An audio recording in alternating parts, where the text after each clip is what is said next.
A Neil le despertó el ruido de gente moviéndose en la habitación contigua. A pesar de haberse acostado tarde, los zorros ya estaban despiertos antes de media mañana. Hoy empezaban las vacaciones de invierno y la mayoría tenían vuelos lo bastante largos por delante como para dormir en ellos. Allison, René y Dan volarían juntos a Bismarck sobre la hora del almuerzo y se separarían al aterrizar. 2 horas después de que despegara el vuelo de las chicas, el resto de los zorros estarían de camino al aeropuerto de La Guardia. Neil había transmitido la invitación de Matt la semana antes de los exámenes y dejó que Nikki hiciera todo el trabajo. El plan original de Nikki de pasar las Navidades en Alemania quedó cancelado cuando ingresaron a Andrew. No quería separarse tanto de Aaron. Por desgracia, Eric no tenía suficientes días libres como para viajar de Estados Unidos. Eso convertía a Matt en la única oportunidad de Nikki para tener unas vacaciones divertidas. Ninguno de los supuestos monstruos del equipo sabía muy bien por qué Matt se estaba portando tan bien con ellos. Pero a Nikki le hacía demasiada ilusión pasar Nochebuena en Times Square como para que le importara. Weimar se alegró aún más que Nikki al conocer el plan y dijo que su ausencia supondría por fin un poco de paz y tranquilidad. Aaron necesitaba permiso de su abogado para salir del estado, pero aquello se arregló sin demasiados problemas. Neil no tenía ni idea de cómo iba a decirles que sus planes habían cambiado. No podía contarles la verdad. No dejarían que lo hiciera. Ya era un milagro que Kevin lo hubiera aceptado. Él sabía mejor que nadie de lo que Rico era capaz. Así que era consciente de lo que le esperaba a Neil en Virginia Occidental. Quizás confiaba en que se mantuviera firme, pero lo más probable es que fuera consciente de lo que Rico le haría a los zorros si se negaba. A Neil le daba igual el porqué mientras que Kevin mantuviera el pico cerrado. Neil apartó las mantas y se incorporó. Levantó la almohada para agarrar el teléfono, pero dudó al ver las bandas de Andrew. La voz de Nikki en la habitación de al lado lo sacó de sus pensamientos. Dejó caer la almohada de nuevo y entonces se le ocurrió una vía de escape. Tomó el teléfono, abrió la tapa y se la puso en la oreja. Cuando Nikki abrió la puerta del dormitorio sin llamar, Neil entabló una conversación con alguien inexistente. «Sí, lo he visto», dijo Neil, mirando a Nikki de reojo para reconocer su presencia. Nikki tenía la boca abierta para saludarlo, pero se calló al ver que estaba al teléfono. En vez de marcharse, Nikki se puso cómodo contra el marco de la puerta para esperar a que acabara. Neil contaba con su curiosidad. En los meses que había pasado desde que le habían dado el teléfono, nadie lo había visto usarlo para llamar. Neil hizo un gesto para indicar que casi había terminado y le dio la espalda. «¿Qué esperabas? Si no os habéis decidido hasta ahora. Ya he hecho otros planes». «Yo...» Se interrumpió, escuchando durante un segundo y continuó. «¿Pero desde cuándo sabes que iba a venir?» «Podrías habérmelo dicho». «No sé. Te he dicho que no lo sé. Tengo que...» Se frotó los ojos con una mano como si aquella conversación fuera agotadora. «Vale, adiós». Cerró la tapa del teléfono y lo tiró a un lado. Durante un minuto el silencio inundó la habitación. Entonces Nikki entró en el dormitorio y cerró la puerta tras de sí. Neil se recostó contra la pared mientras Nikki se subía a la escalera de su litera.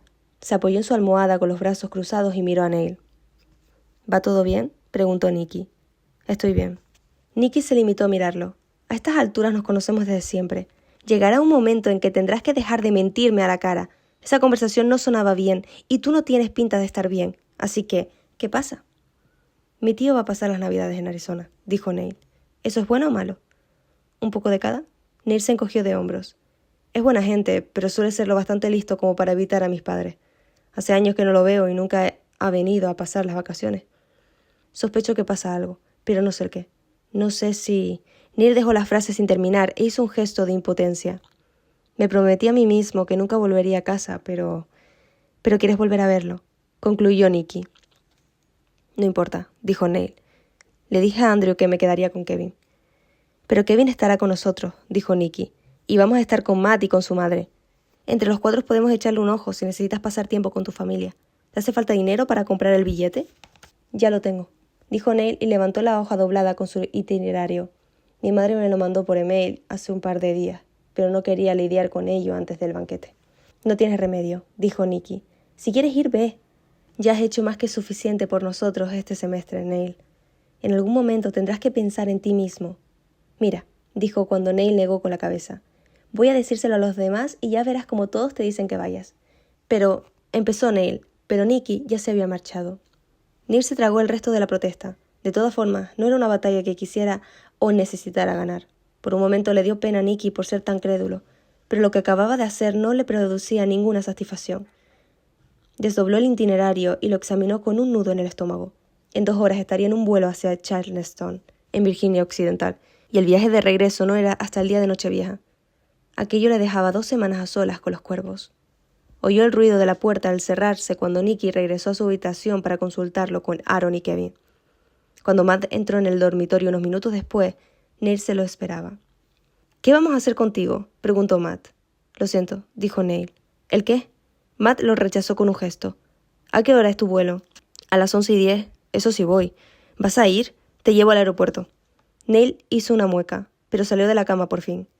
No tenía hambre, pero se obligó a sí mismo a comer gachas y una tostada. Nicky regresó para decirle que ya había informado a los zorros de lo que ocurría. Por lo visto, todos querían que Neil se montara en aquel avión. Él asintió y no dijo nada, y Nicky lo dejó en paz para que se preparara. Neil se duchó y sacó su bolsa de deporte del cajón del fondo de la cómoda. Apenas la había llenado por la mitad cuando se dio cuenta de que era demasiado pequeña. Durante 8 años jamás había tenido más cosas de lo que cabían en una bolsa de mano. En los 6 meses que había pasado allí sus posesiones se habían duplicado. Incluso una vez estuvo llena la bolsa, seguía habiendo cosas en los cajones. Neil se sentía a la vez confundido y reconfortado, y puso una mano sobre sus camisetas dobladas. Era la prueba de que volvería a aquel lugar, algo que no había tenido desde que era niño. El sonido amortiguado de una pisada lo advirtió de que no estaba solo y al levantar la vista vio a Kevin. «¿Puedo darte algo para que te lo lleves?», preguntó Neil. «¿Me prometes que lo mantendrás a salvo? No quiero dejarlo aquí, pero no puedo llevármelo». Cuando Kevin asintió, Neil abrió la caja fuerte y sacó su archivador. Necesitó hacer acopio de todas sus fuerzas para entregárselo. Incluso cuando Kevin lo agarró, Neil se aferró a un extremo. «No lo abras. No quiero saber lo que hay dentro», dijo Kevin. Neil lo soltó y él se lo puso bajo un brazo. Cerró la caja fuerte y la devolvió a su sitio. «Neil», dijo Kevin cuando Neil se puso en pie. «Volveré», dijo él, más para sí mismo que para Kevin. «Me prometiste que acabarías este año conmigo. Pienso asegurarme de que lo cumplas». Se echó la bolsa al hombro y pasó junto a Kevin para salir de la habitación. Matt estaba desconectando todos los aparatos electrónicos cuando aparecieron los 2 delanteros. «¿Listo?», preguntó Matt. «Sí», mintió Neil. Matt tomó sus llaves y se marcharon. Hicieron una parada en la habitación de las chicas, donde Neil tuvo que aguantar abrazos y felicitaciones navideñas. Aaron se limitó a dirigirle un asentimiento de cabeza cuando pasaron después de la habitación de los primos, pero Nicky lo estrujó hasta que le crujieron los huesos. «¿Llevas el cargador, no?», preguntó. «Más te vale escribirme todos los días». «Lo llevo», dijo Neil, pero dudaba que Rico fuera a permitirle usar el teléfono. Dejó a Kevin con los demás para terminar de prepararse y siguió a Matt hasta la furgoneta. Su bolsa cabía en el espacio frente a sus pies.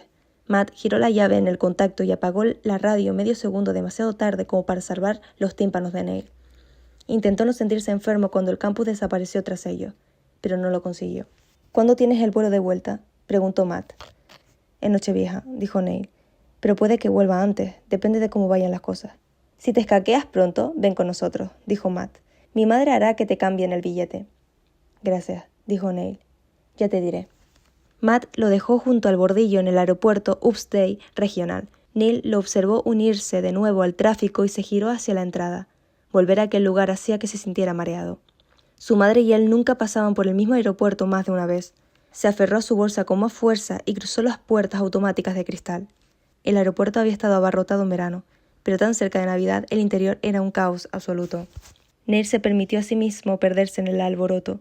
Solo era otro rostro entre la multitud, anónimo y sin importancia. Su aerolínea permitía que facturara él solo, así que escaneó el código de barras que había impreso en su itinerario. Su billete y tarjeta de embarque salieron de una ranura en la parte inferior y se dirigió al control de seguridad. Su bolsa pasó al otro lado antes que él. Neil se puso los zapatos, agarró la bolsa y fue hacia la puerta de embarque. La mayoría de los asientos estaban ocupados, así que Neil se colocó contra una columna a esperar. Observó a la multitud para evitar mirar al reloj que parpadeaba en la puerta. Casi se esperaba ver a más compañeros de clase, pero puede que todos se hubieran marchado el día anterior. El aeropuerto era un mar de rostros desconocidos. Neil estaba solo. Llevaba tanto tiempo con los zorros que se le había olvidado lo que era tener espacio para respirar. Debería sentirse agradecido por poder tener unos minutos para sí mismo antes de que la pesadilla empezara, pero solo se sentía descolocado. Enterró una mano en el bolsillo y rodeó el móvil con los dedos. Si abría la tapa, su historial de llamadas mostraría solo un nombre. pero sus mensajes estaban tan llenos que se borraban de manera automática cada cierto tiempo. Pensó en leerlos para que les insuflaran valor, pero no fue capaz. La voz por megafonía proveniente de la puerta de embarque lo sacó de sus pensamientos con un sobresalto. Pasajeros del vuelo 12 a Charleston, comenzaremos el embarque en los próximos minutos. Por favor, acudan a la puerta D23 y esperen a que les llamen. El asiento de Neil estaba justo después de la sesión business. Por desgracia, le tocaba sentarse junto a la ventana, pero su bolsa encajaba a la perfección en el asiento bajo el asiento de delante. La empujó con los pies hasta colocarla y se esforzó por no sentirse atrapado por el pasajero en el asiento contiguo. Los auxiliares del vuelo recorrieron los pasillos de un lado a otro, intentando que todos estuvieran colocados cuanto antes. Cuando todo el mundo se hubo sentado y los compartimentos superiores estuvieron cerrados, los auxiliares comenzaron su monólogo sobre seguridad. Neil miró hacia la salida de emergencia un instante, pero no se sintió tan tentado como habría cabido esperar. Enfrentarse a Rico de aquella manera iba en contra de todo lo que su madre le había enseñado. Lo había criado para huir, para sacrificarlo todo y a todos para asegurar su propia supervivencia. Su madre nunca le había dado la estabilidad suficiente como para plantearse y mantenerse firme. Quizás por eso no había sido bastante fuerte como para salvarla al final. Un amasijo de mentiras no tenía nada por lo que luchar. Pero Neil Hobson era un zorro. Andrew había dicho que aquella era su casa. Nicky había dicho que era de la familia. Neil no estaba dispuesto a perder nada de eso. Si 2 semanas con Rico era el precio que debía pagar para mantener a su equipo a salvo, lo pagaría. Pensar en ello hizo que el vuelo se le hiciera más llevadero. Incluso consiguió dormirse un rato, aunque se despertó al aterrizar. Jean lo estaba esperando en la zona de llegadas. Observó a Neil con una mirada fría mientras se acercaba y su voz sonó afilada cuando habló. «No deberías haber venido». «Vamos», dijo Neil. El trayecto fue silencioso, pero en cuanto vislumbraron el castillo Evermore, la sangre de Neil empezó a vibrar en señal de reconocimiento. El Evermore parecía más un monumento que un estadio, y el hecho de que estuviera pintado de negro solo lo hacía más imponente. Era casi el doble de grande que la madriguera. Neil dudaba que los cuervos fueran capaces de llenar todos los asientos de cada partido, pero cuando jugaba la selección nacional seguro que las entradas se agotaban en cuestiones de horas. No podían imaginarse cómo sería estar dentro cuando hubiera partido. Jean se detuvo en una verja y sacó la mano por la ventanilla para introducir un código. La verja se abrió con un leve chirrido y Jean metió el coche en el aparcamiento con barreras. Ya había una fila de coches estacionados junto al bordillo. Neil desearía poder sorprenderse de que fueran todos idénticos. Incluso las matrículas personalizadas solo variaban en un par de números. Después de contemplarlas un buen rato, creyó detectar el patrón. EA era por la Edgar Allan, y los números que lo seguían eran el año de graduación y el número de camiseta. «Esto no es un equipo», dijo Neil. «Es una secta». «Fuera», dijo Jean, y aparcó en el hueco que le habían dejado sus compañeros. Neil tomó la bolsa y se bajó del coche. Jean lo llevó hasta la puerta e introdujo otro código numérico. La luz del teclado se puso verde, así que Jean abrió la puerta de un tirón. En lugar de entrar, se volvió hacia Neil. «Mira bien el cielo. No volverás a verlo hasta que te marches». «Ya lo he visto», dijo Neil. La sonrisa de Jean se burló de sus palabras desafiantes y le indicó con un gesto que lo precediera. La puerta se abría a una escalera descendente. Todo estaba pintado de negro. La única fuente de luz y color era un tubo rojo que recorría el techo por el centro. No era lo bastante brillante. Cuando Jean cerró la puerta tras entrar, Neil casi tropezó por las escaleras. Apoyó una mano en la pared en busca de equilibrio y redujo la marcha. A su espalda, Jean lo metió prisa. Contó los escalones, ya que quería saber a cuánta profundidad estaban, y llegó hasta 26 antes de que las escaleras terminaran en otra puerta. Jean le pasó el brazo por el lado para introducir una tercera contraseña y Neil entró en la morada de los cuervos. «Bienvenido al nido», dijo Jean. «Una secta», repitió Neil. Jean lo ignoró y se dispuso a mostrárselo todo. Aquel espacio estaba diseñado originalmente para acoger a equipos visitantes, pero el entrenador Moriyama se lo había dado a los cuervos. Si estos no estaban en clase o en la cancha, se esperaba que estuvieran allí abajo. En principio, no era una mala situación. El nido era espacioso y contaba con todo lo necesario. Neil pasó por 2 cocinas completas, una sala común con barra y mesa de billar y 3 salas de televisión. Un largo corredor conectaba la zona social con una sala de pesas y otro pasillo los llevó hasta los dormitorios. Un cartel en la pared indicaba que el ala negra estaba a la izquierda y el ala roja a la derecha. Neil miró en ambas direcciones, pero no fue capaz de distinguirlas. No merecía la pena hacer preguntas sobre ello, por lo que siguió a Jean hacia el ala negra. Las puertas de todos los dormitorios estaban abiertas, así que Neil echó un vistazo dentro mientras pasaba.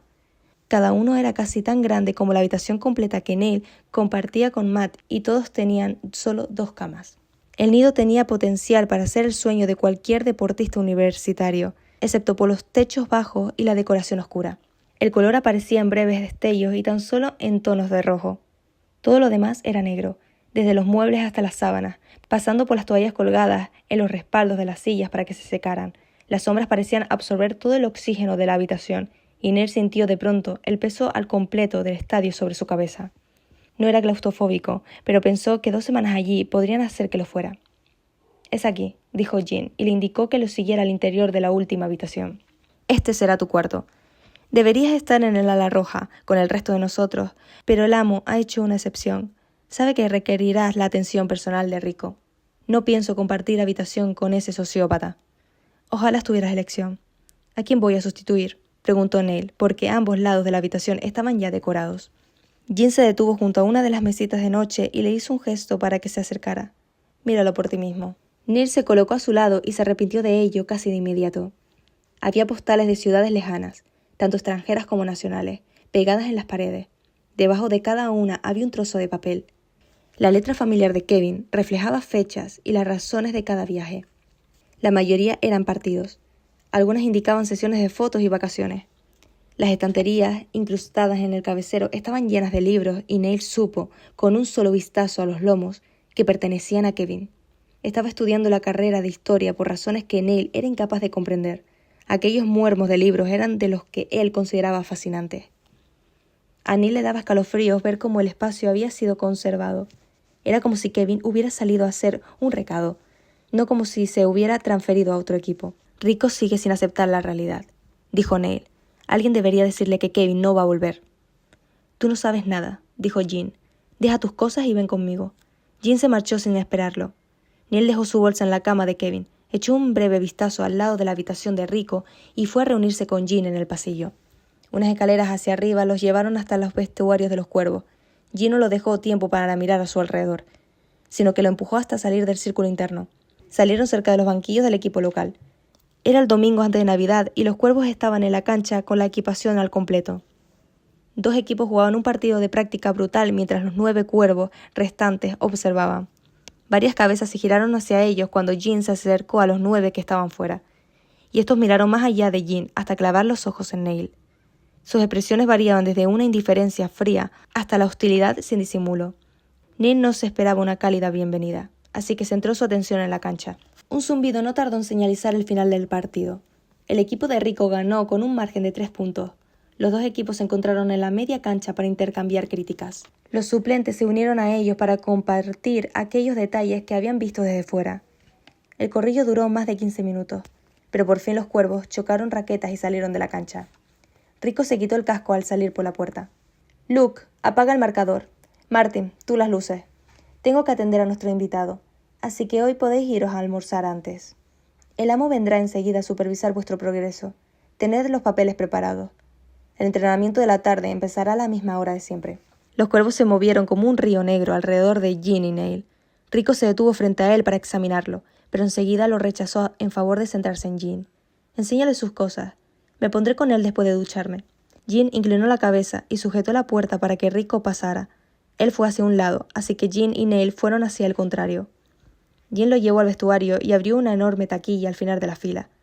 Neil fue obediente y miró dentro. Estaba llena de equipamiento de los cuervos. No fue hasta que Jean le puso la camiseta en las manos que Neil lo comprendió, porque el nombre escrito en la espalda era Hosten. «Solo voy a estar aquí 2 semanas», dijo Neil. «¿Por qué ha mandado a hacer esto?» «No te hagas el tonto», dijo Jean. «Kevin ya te habrá dicho que vas a transferirte en verano. Lo ha mencionado». Le dije que no. «¿Se le olvidó comentároslo?» Tiró la camiseta a un lado. Jean la atrapó al vuelo antes de que pudiera caer al suelo y le dedicó una mirada iracunda. «Mocoso ignorante, intenta que no nos maten en tu primer día». «¿Nos?», preguntó Neil. «Escucha atentamente lo que estoy a punto de decir». dijo Jean, empujando de nuevo la camiseta hacia él. Neil se negó a aceptarla, así que Jean lo agarró del abrigo con las manos libres y lo obligó a acercarse de un tirón. Perdiste el derecho a ser un individuo en cuanto entraste al nido. Las consecuencias de tus acciones ya no te afectan solo a ti. Los cuervos operan con un sistema de parejas, lo que significa que de ahora en adelante y hasta que te marches, yo soy tu único aliado. Mis éxitos son tus éxitos, dijo Jane. Tus fracasos son mis fracasos. Si rompes la regla, los dos sufriremos por ello. ¿Lo comprendes? ¿Quieres que fracasemos? Quieren delegarme a suplente. No dejaré que pongas en riesgo mi rango. Tengo malas noticias para ti, dijo Neil. No puedo marcar más que los delanteros de los cuervos. No es a ellos a quienes tienes que superar, dijo Jean. Ya no eres delantero. Nunca deberías haberlo sido. El amo va a colocarte en el lugar que te corresponde, en la defensa. Querrás saber por qué abandonaste tu posición. Espero que tengas una buena explicación que ofrecerle. No fue idea mía, dijo Neil. El entrenador Hernández ya tenía una línea defensiva completa. Era o delantero o nada, y yo solo quería jugar. Neil le había dicho a Hernández que nunca había tocado una raqueta porque no podía proporcionarle los nombres de sus antiguos entrenadores y equipos. Cuando fichó con los Dingos de Millport, su torpeza sobre la cancha no se debía a los 8 años que llevaba sin jugar Alexis. Se debía a que en las ligas infantiles había jugado como defensa. Tuvo que volver a aprender a jugar desde cero. Al principio lo odiaba porque pensaba que los delanteros eran fanfarrones que solo buscaban ser el centro de atención. Pero conforme se fue acostumbrando a la nueva posición, acabó por enamorarse. Fue una mala idea, dijo Jean. Ahora tienes que desaprender todos los malos hábitos que has adquirido. Y ahora pruébate la equipación para ver si te queda bien. No delante de ti, dijo Neil. Ese pudor es lo primero que te arrancaremos, dijo Jean. En el nido no hay privacidad. No me creo que aguantes todo esto, dijo Neil. Por lo menos Kevin huyó. ¿Qué excusa tienes tú? Yo soy un moreau, dijo Jean, como si Neil estuviera haciéndose el tonto a propósito. Mi familia ha pertenecido a los Moriyama desde antes que llegaran a Estados Unidos. No tengo a dónde ir, igual que no existe otro lugar para ti que no sea este. Kevin no es como nosotros. Tiene un valor, pero no es de su propiedad en el mismo sentido. Escapó porque tenía una familia a la que acudir. Andrew, supuso Neil. He dicho familia. Gilipollas y encima duro de oído, dijo Jean. Su padre, vuestro entrenador. Tardó un momento en comprenderlo. Cuando lo hizo, Neil retrocedió por el impacto de la sorpresa. ¿Qué? Desde un punto de vista lógico, que Kevin tenía un padre. Al fin y al cabo, Kaylee Day no se había dejado embarazada a sí misma. Pero nunca había desvelado el nombre del padre de Kevin, sin importar cuánto la presionara la prensa. Según los rumores, el espacio para el padre estaba en blanco en el certificado de nacimiento de Kevin. Sin embargo, había nombrado a Tetsuji como padrino de su hijo. Así fue como Kevin acabó en el Evermore tras la muerte de Kaylee. Mientes, dijo Neil. ¿Qué otro motivo podría tener Kevin para acudir a un equipo tan espantoso? Pero él nunca... Y el entrenador no... Me imagino que sigue siendo demasiado cobarde como para mencionarlo. Jean hizo un gesto de mofa con la mano. Si no me crees, compruébalo tú mismo. La última vez que la vi, la carta de su madre estaba dentro de uno de esos libros aburridos que tanto le gustan. La he leído tantas veces que es posible que las letras se hayan borrado, pero merece la pena intentarlo. Si lo sabía, ¿por qué se quedó? Exigió Neil. Debería haberse ido a vivir con el entrenador cuando murió su madre. Nos enteramos hace tan solo unos años, dijo Jean. Encontramos la carta en casa del amo, por pura casualidad.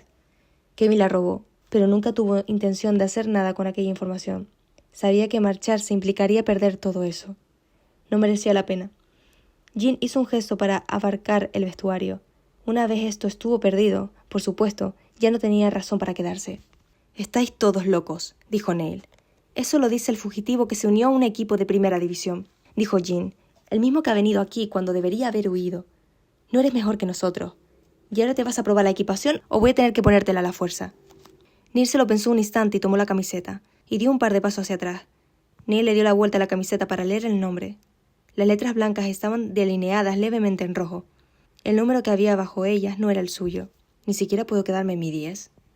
preguntó. «Los cuervos insignificantes llevan números de 2 dígitos», dijo Jean. «El círculo de rico no. Este número te queda mejor. ¿Sabes que en japonés 4 y muerte suenan igual?» «Es un número apropiado para el hijo del carnicero». Neil sacudió la cabeza, pero no discutió. Volvió a dejar la camiseta en su taquilla, se preparó mentalmente y se desabrochó el abrigo. A continuación, bajó la cremallera de un tirón y se lo quitó. Se pasó la camiseta por encima de la cabeza y fingió no darse cuenta cuando Jean le repasaba el torso plagado de cicatrices con la mirada. Se quitó los zapatos, los apartó con un pie y se bajó los vaqueros. Se pasó la equipación de los cuervos prenda a prenda tan rápido como pudo.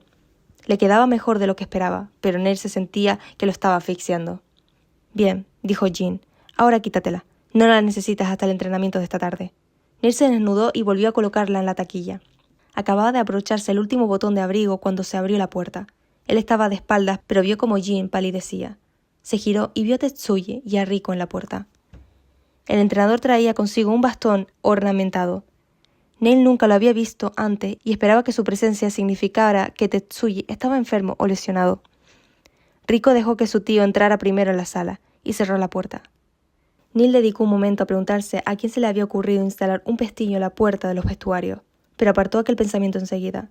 No podía permitirse estar distraído mientras se enfrentaba a aquel hombre. Tetsuya cruzó la sala hasta estar frente a él.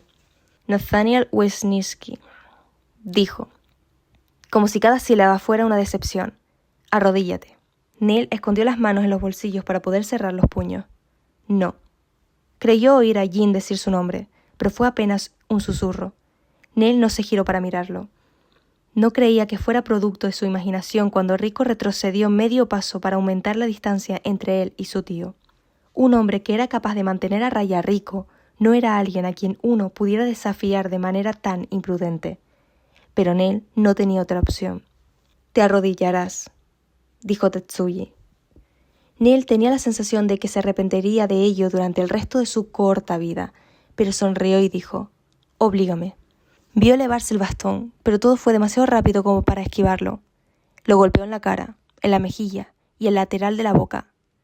Neil trastabilló por la fuerza del golpe y se estrelló contra las taquillas, pero apenas reparó en ello.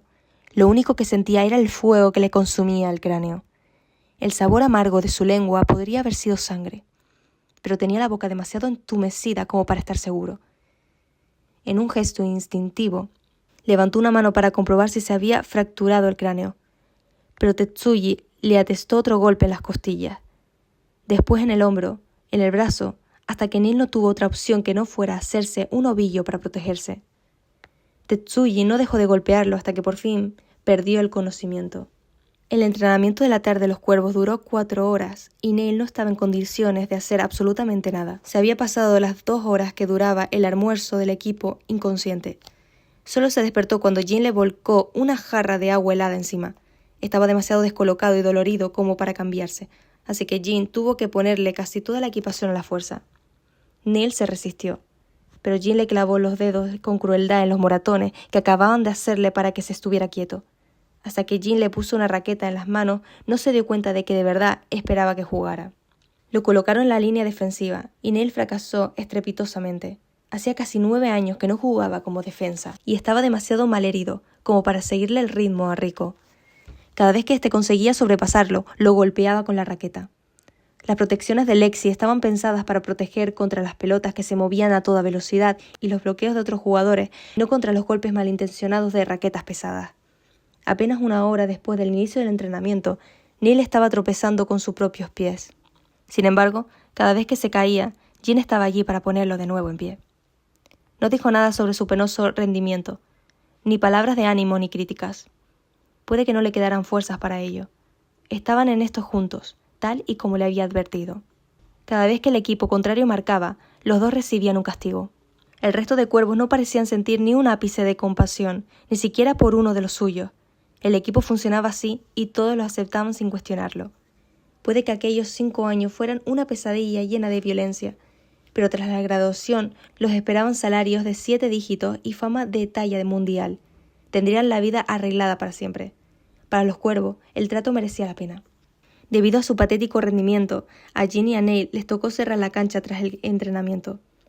Eso implicaba limpiar y pulir el suelo, y después arreglar el desastre que los cuervos habían montado en los vestuarios. Cuando por fin pudieron ir a ducharse, Neil apenas podía moverse. Ni siquiera le importó que las duchas de los cuervos no tuvieran cubículos.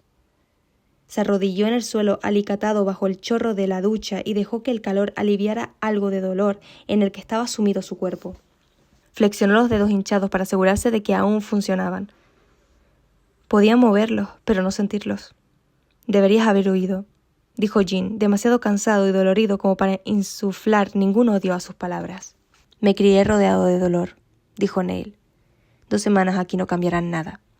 3, dijo Jean. Neil lo miró. Solo accedí a 2. Me voy el día de Nochevieja. Jean cerró los ojos e inclinó la cabeza aún más hacia atrás bajo el chorro. Mocoso ignorante, esto es el nido de los cuervos.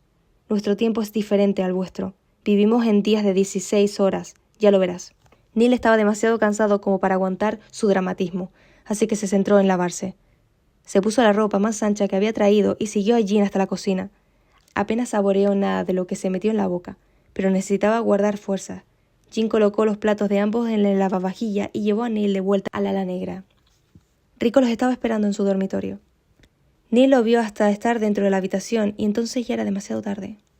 Jean echó el pestillo de la puerta y se recostó contra la hoja. Neil se planteó intentar aceptarlo, pero se le había acabado las fuerzas y no tenía dónde ir. Fue hacia su cama como si no le importara estar atrapado allí con ellos y se sentó en el filo del colchón. Miró los libros y pensó en la cara de Kaylee. Pensó en Jean y en Kevin aguantando aquella situación día tras día, año tras año. Rico se levantó de su cama y Neil lo miró. Estaba sonriendo y su expresión hizo que se le revolviera el estómago. Su padre lo había mirado con odio y furia, pero nunca lo había mirado así, como si derramar la sangre de Neil fuera la mejor parte de su día. El carnicero era un asesino despiadado, con un temperamento irritable, pero se deleitaba en la muerte y el miedo, no en el dolor y la sumisión. «No te acerques a mí», dijo Neil. Rico se sacó una navaja del bolsillo y la abrió. «Creía que no le tenías miedo a los cuchillos, Nathaniel. ¿O acaso estabas mintiendo para sentirte mejor?» Se sentó de lado en el colchón junto a Neil. Lo miró como si estuviera imaginándolo cómo sería desollarlo vivo y obligarlo a comerse los trozos sanguinolentos. Su expresión indicaba que estaba disfrutando de la fantasía. Neil consiguió por los pelos no encogerse cuando Rico le colocó la punta de la hoja en los labios. Jean se acercó a ellos, pero Neil no se atrevió a apartar la mirada de Rico para mirarlo. «Me va a encantar torturarte», dijo Rico, «igual que me encantó hacérselo a Kevin». «Estás fatal de la cabeza, de verdad», dijo Neil.